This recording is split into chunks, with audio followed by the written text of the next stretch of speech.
Hello viewers, welcome back to my channel Spandana's Lifestyle Hub. మా first year anniversary అయితే వస్తుంది. So మేము ట్రిప్కి వెళ్దాము అని స్టార్ట్ అయిపోయాము. గోవాకి అయితే వెళ్తున్నాము. ఇప్పుడు ఆల్రెడీ ఎయిర్పోర్ట్కి అయితే వచ్చేసాము. ఎయిర్పోర్ట్కి వచ్చి గేట్ దగ్గర కూర్చున్నాము. సో అసలు చూద్దాం ఈ ట్రిప్ అంతా ఎలా జరుగుతుంది, మేము ఏం చేస్తాము, అక్కడ ఏమేమి చూస్తాము, అవన్నీ చూద్దాం.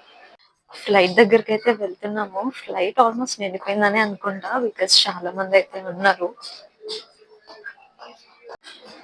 7:30కి అయితే డిపార్చర్ టైం.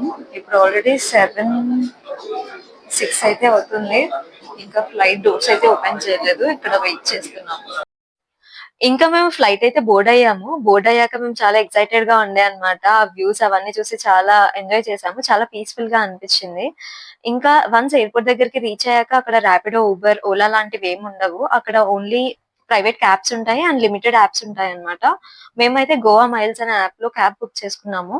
దాంట్లో అయితే మనకి ఫస్ట్ వ్యాలెట్ రీఛార్జ్ లాగా అడుగుతుంది. మినిమం అమౌంట్ 400 అనుకుంటా, నాకు ఎగ్జాక్ట్ గా ఐడియా లేదు. బట్ మనం రీఛార్జ్ చేసుకున్నాక అది మన ఫైనల్ ఫేర్ నుంచి డిడక్ట్ అవుతుంది. సో మనకేం లాస్ ఉండదు. అండ్ మాకు ఎయిర్పోర్ట్ దగ్గర నుంచి హోటల్ కి అయితే 1 అవర్ పట్టింది. మేము కాలింగట్ దగ్గర అయితే స్టే చేస్తూ ఉండే. అండ్ ఇదైతే మా హోటల్ రూమ్ అన్నమాట. Waters Boutique Villa. లోపలికి ఎంటర్ అవ్వగానే మనకి లెఫ్ట్ సైడ్ లో పూల్ ఏరియా ఉంటుంది. అండ్ కొంచెం లోపలికి వెళ్తే sit out area and lawn area లాగా ఉంటుంది. చాలా నీట్ గా బాగుండే యాక్చువల్లీ. అండ్ మాకు రూమ్ అయితే ఫస్ట్ ఫ్లోర్ లో ఇచ్చారు. ఇలా రిసెప్షన్ ఏరియా ఇది. ఫస్ట్ ఫ్లోర్ లో మేము వెళ్ళగానే ఫస్ట్ రూమ్ మాదే అన్నమాట. ఇది ఒలివ్ స్యూట్ నెంబర్ 32. అండ్ లోపలికి వెళ్ళగానే ఇలా మెట్లు ఉంటాయి. మెట్లు ఎక్కి పైకి వెళ్తే రైట్ సైడ్ లో అయితే మనకు ఒక క్వీన్ సైజ్ బెడ్ ఉంటుంది. అండ్ రూమ్ అయితే చాలా స్పేషియస్ గా ఉండే. And basic amenities like AC, geyser లాంటివి కూడా ఉండే. అండ్ ఈ స్పేస్ అయితే సిట్ అవుట్ ఏరియా. ఇలా 2 చైర్స్ అండ్ ఒక టేబుల్ ఉండే. ఇప్పుడైతే ఫ్రెష్ అప్ అయిపోయాము. ఇంకా బయటికి వెళ్ళి ఎక్స్ప్లోర్ చేద్దాము. టైం ఆల్రెడీ చాలా లేట్ అయిపోయింది. 10:30 అవుతుంది ఇప్పుడు. సో వెళ్ళి మనమైతే ఫస్ట్ స్కూటీ అయితే రెంట్ కి తీసుకోవాలి. రెంట్ కి తీసుకొని ఇంకా అప్పుడు చూద్దాం అసలు ఏం చేయాలి, ఎక్కడ ఎక్స్ప్లోర్ చేయాలి ఏంటి అని. ఇప్పుడే కిందకైతే వచ్చాము. సో వెళ్ళి స్కూటీ అయితే రెంట్ కి తీసుకోవాలి. స్కూటీ రెంట్ కి తీసుకుందామని వెళ్తున్నాము. మేము ఉంటున్న స్టేకి మెయిన్ రోడ్ జస్ట్ ఒక 200 మీటర్స్ ఉంటుందేమో అంతే. సో వెళ్ళి స్కూటీ అయితే రెంట్ కి తీసుకున్నాం.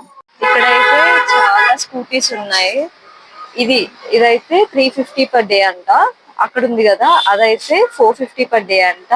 రెండిట్లలో డిఫరెన్స్ ఏంటి అంటే అది 2 months ఓల్డ్ అని చెప్తున్నారు, ఇదేమో 1 year ఓల్డ్ అంటున్నారు. మనకి దాంతో పెద్ద తేడా పడదు కాబట్టి ఇదైతే తీసుకుంటున్నారు. స్కూటీ అయితే రెంట్ కి తీసుకోవడానికి వచ్చాం కదా, సో అది తీసుకునేప్పుడు ఇక్కడ ఒక ఫామ్ అయితే సైన్ చేయించుకుంటున్నారు. దట్ బైక్ రెంటల్ ఫామ్ అని. మన ఒక ఒరిజినల్ ఐడి ప్రూఫ్ అయితే వీళ్ళు తీసుకుంటున్నారు. మనం బైక్ రిటర్న్ ఇచ్చినప్పుడు మళ్ళీ మనకి మన ఒరిజినల్ ఐడి ప్రూఫ్ అదైతే మనకి రిటర్న్ ఇచ్చేస్తారు. ఈ ఫామే అన్నమాట. హర్ష ఫిల్ చేస్తున్నాం. మనం స్కూటీ తీసుకున్నాకైతే వాళ్ళే చెప్తారు ఇలా ఒక వీడియో తీసుకోండి, మీకు హెల్ప్ఫుల్ గా ఉంటుంది రిటర్న్ ఇచ్చేటప్పుడు అని చెప్పి. సో మనం ఇలా కంప్లీట్ వీడియో తీసుకోవడం బెటర్ స్కూటీ మనం తీసుకునే ముందు. ఇన్ కేస్ మనం రిటర్న్ ఇచ్చేటప్పుడు వాళ్ళు ఏమైనా ఇష్యూస్ రేజ్ చేస్తే మనం ఈ వీడియో చూపించచ్చు. అండ్ ఇంకా మేమైతే స్టార్ట్ అయిపోయాము. ఫ్రెంచ్ కాలనీకి అయితే వెళ్తుండే. ఎండ అయితే అసలు చాలా ఘోరం అంటే ఘోరంగా ఉంది. మేము యాక్చువల్లీ ఫెబ్ లో వెళ్ళామన్నమాట గోవాకి. సో ఎండలు అప్పటికే స్టార్ట్ అయిపోయాయి. బట్ ఆ రోడ్స్ అవన్నీ చాలా పీస్ఫుల్ గా అలా మంచిగా అనిపించింది. ఇంకా మేము ఫ్రెంచ్ కాలనీ దగ్గరికి అయితే రీచ్ అయిపోయాము. ఇక్కడ చాలా మంది ఉండే అన్నమాట. అసలు ఫొటోస్ దిగడానికి మాకు స్పేస్ దొరకలేదు. And most of the buildings బయట మనకి బోర్డ్స్ ఉన్నాయి, ఇక్కడ ఫొటోస్ దిగొద్దు అని చెప్పి. చాలా రేర్ బిల్డింగ్స్ ఉన్నాయి, ఒక 4-5 బిల్డింగ్స్ ఉండుంటాయి అంతే ఫొటోస్ పర్మిట్ చేసేవి. సో మనం ఆ పర్టికులర్ బిల్డింగ్స్ దగ్గరే ఫొటోస్ తీసుకోవచ్చు. అండ్ ఆ బిల్డింగ్స్ దగ్గర కూడా చాలా మంది ఉండే. ఇంకా ఎండకి మాకు అసలు దిగాలని కూడా అనిపించలేదు. మేము కొన్ని ఫొటోస్ దిగాము, ఇంకా రిటర్న్ వచ్చేసాము. బీచ్ దగ్గర ఏదైనా షాక్ లోకి వచ్చే అలా పీస్ఫుల్ గా కూర్చుందాము అని చెప్పి ఫుడ్ తినుకుంటూ కాలింగట్ దగ్గరికి అయితే వచ్చి అక్కడ ఒక షాక్ లో కూర్చున్నాము. యాక్చువల్లీ నాకు హర్షకి సీ ఫుడ్ అంత ఇంట్రెస్ట్ ఉండదు అనమాట. మేమిద్దరము సీ ఫుడ్ తినము. సో మాకైతే అది కంప్లీట్ గా వర్త్ అనిపించలేదు. నెక్స్ట్ ఇంకా ఎండ కొడుతుందని చెప్పి మేము రూమ్ కి అయితే వెళ్ళిపోయాం. మళ్ళీ ఈవినింగ్ వచ్చాము. నేను ఇక్కడ ఈవినింగ్ రాగానే బ్రైడ్ వేయించుకున్నాను. యాక్చువల్లీ వాటర్ గేమ్స్ ఆడదామని చెప్పి వచ్చాము, కానీ నాకు ధైర్యం సరిపోలేదు అనమాట ఆడడానికి. కానీ ట్రిప్ ఓవరాల్ గా అయితే చాలా పీస్ఫుల్ గా చాలా బాగా జరిగింది.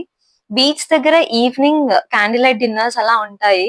సో అవన్నీ ఎక్స్పీరియన్స్ చేయొచ్చు. చాలా రొమాంటిక్ గా, ఇంట్రెస్టింగ్ గా అలా ఉంటాయన్నమాట. గోవాలో స్కామ్ రేట్ అయితే చాలా పెరిగిపోయింది. సో మనం అక్కడ ఎవరిని నమ్మకుండా ఉండడం బెటర్. అన్ని ఆన్‌లైన్ లో అయిపోయాయి కాబట్టి అన్ని మనం ఆన్‌లైన్ లోనే బుక్ చేసుకోవడం బెటర్. అండ్ బీచెస్ దగ్గర షాక్స్ లో మీరు కూర్చోవాలి అనుకుంటే అవి కూడా అక్కడ ఎవరిని నమ్మకండి. డైరెక్ట్ గా వెళ్లి మీరే మాట్లాడుకొని కూర్చోవడం ఇస్ వెరీ బెటర్.